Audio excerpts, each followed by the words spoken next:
Welcome back to Legacy Labs. Today we're going to talk about the heritage pattern. This is one of the frameworks I built to explain something that a lot of people feel after they receive their DNA results. So the DNA results are interesting. The percentages are real. Your regions matter, and somehow it still feels incomplete.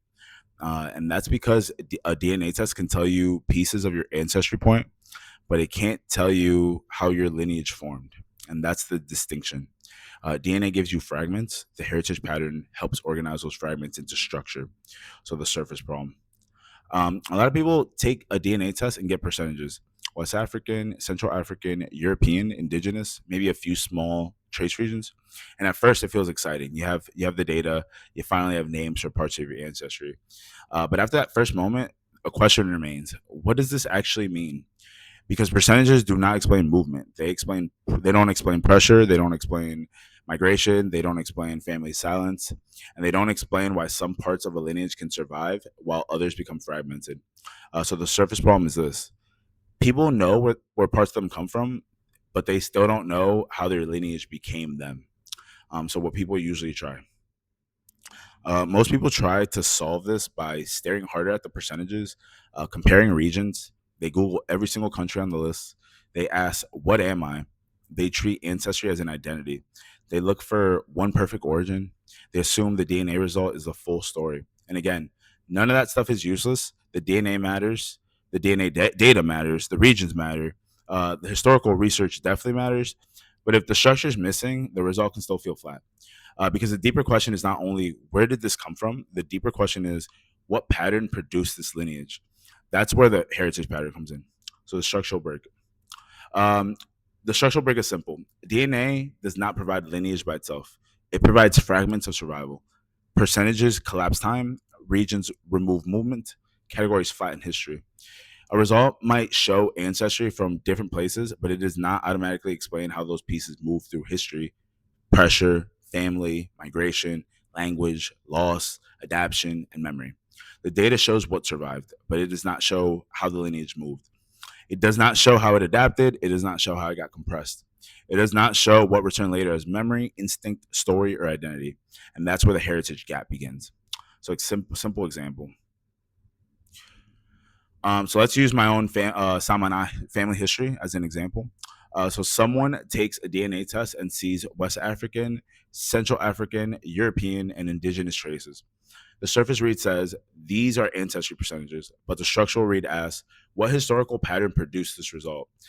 Because those percentages are not just a list; they point to movement, they point to African foundations before displacement, they point to the Atlantic world, they point to Black American formation, they point to the 1824 migration of free Black Americans to Samaná. They point to generations of language shift, cultural adaptation, family memory, and modern rediscovery. So the result becomes more meaningful when it's placed inside of a timeline, not just where, but how. And that's the difference. So the Samaná lineage path. So for my family, the structure looks something like this. Uh, African foundations. So before anything else, there's the African inheritance, West and Central African ancestry before displacement. That's the deep foundation. And then we have forced displacement. When the lineage enters the Atlantic world under pressure, it's not by choice, not as a clean migration story, but through rupture, violence, survival, and adaptation. Black American formation. So over time, the lineage becomes part of the Black American life. Identity adapts inside American racial systems, but inheritance does not disappear. It changes form. It survives in family, culture, memory, spirituality, names, rhythm, and fragments. The 1824 migration. When it comes to the Samaná migration, free Black Americans migrate to Samaná in the Dominican Republic and create a new cultural container. Now the lineage is not only African and Black American, it becomes part of Dominican history, part of Samaná history, and part of Afro-Atlantic movement. Generational compression. Then over generations, things shift. The language changes, memory fragments, some family stories become harder to explain, some records disappear, some cultural signals remain without the full context attached. That's the compression, not disappearance, but compression, modern reemergence. And then in the present, DNA, family history, writing, travel, memory, and research start pointing back toward the same structure. That is when the DNA results become readable. The test did not give the whole answer, it became meaningful once it was placed inside the historical pattern. So this is the narrative architecture read. So from a narrative architecture perspective, we start with the pulse. So the pulse is what is the emotional charge behind the lineage. For me, the pulse is rediscovery, return, recognition, the feeling that the story was not gone. It was waiting for a structure that can hold it. Pressure, what forces shape the lineage. Displacement, racial systems, migration, language loss, family silence, cultural adaptation, national identity, generational forgetting. These pressures do not erase lineage completely. They change how it survives. Inheritance. What survives across generations? Ancestry, surnames, rhythm, fragments, family memory, cultural signals, spiritual patterns, stories that were half remembered but still alive. Inheritance is not always clean. Sometimes it arrives as a clue, sometimes it arrives as a feeling, sometimes it arrives as a DNA results that suddenly makes old fragments make sense. So motif, what keeps repeating? Um, movement, partial memory, return, recognition. The pattern is not just my ancestors came from different places. That pattern is the lineage surviving through movement, compression, and rediscovery, and that repetition matters. And memory. What does the family remember?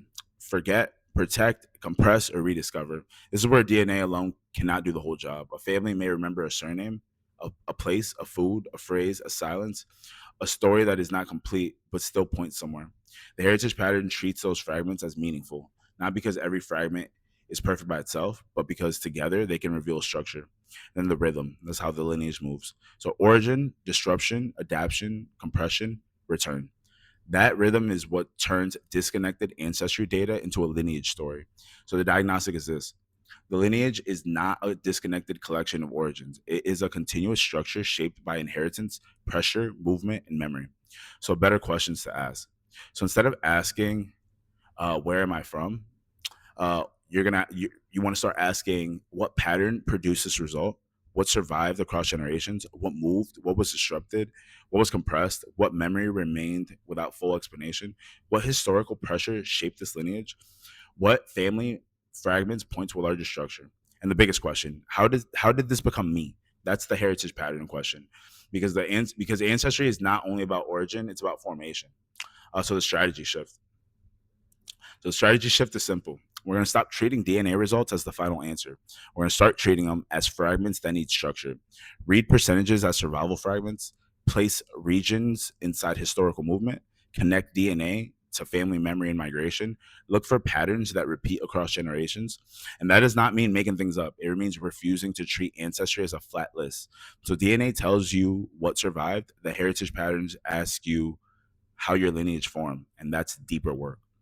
So I wrote an article on this, the heritage pattern. It's in the cultural memory section of the Legacy Labs. You can go check it out. This is a free article. So it just goes about like how I use my DNA results and my family history to reconstruct the pattern. So I'll link that below. You guys take a look. Also, if you wanted to do this diagnostic on your own DNA results, I'll link that test in the description as well. You guys could take a look. But yeah, I just want to leave you guys with that, and I'll catch you on the next one. Have a great day. Take care.